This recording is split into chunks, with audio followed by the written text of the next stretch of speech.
There are three rivers that meet up east of Muskogee: the Arkansas, Verdigris, and Grand. And those three rivers actually come to a point, and that point was the biggest Osage trading area there was in Indian Territory. When the railroad first came into Oklahoma, new communities were settled and started to grow. And so therefore we have Muskogee, Fort Gibson, Porham, Pryor, Choteau, Wagner, all those little towns. The Three Rivers Museum in Muskogee is dedicated to preserving the history of this area. It's housed in the old Midland Valley Passenger Rail Depot.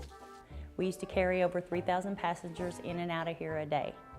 The museum is filled with all sorts of stories and artifacts, such as the original tools workers used to lay the first train tracks through Oklahoma. This 1850s pumper wagon was actually used by the Muskogee Fire Department.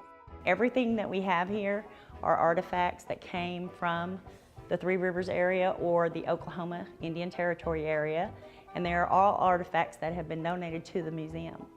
Some of that history includes the Girl Scouts. The very first troop was founded here in Muskogee, and those famous cookies, well, the very first batch was baked here too. The Girl Scout cookies started in Muskogee in 1917. They were started by Juliet Lowe, who used the local school's kitchen to bake the cookies.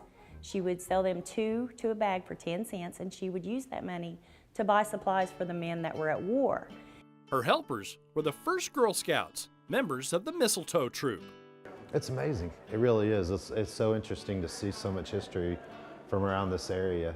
Josh Cotten grew up here and says he didn't realize how much history he was surrounded by until he got older. Josh wants his kids to know their story too.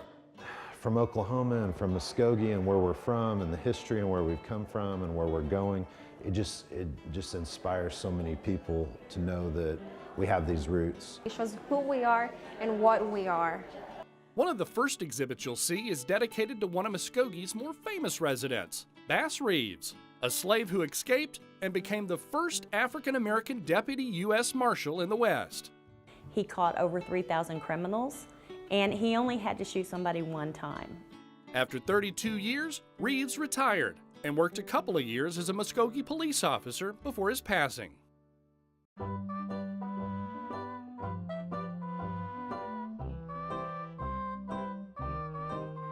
Everything here has a story, inside and out, from the original one-room schoolhouse to the donated 1940s Georgia-Pacific diesel engine.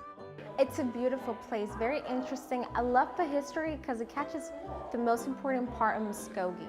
To me, it's really tremendous for the community to have a resource like this. So. At the Three Rivers Museum, I'm Jason Grubbs for Discover Oklahoma.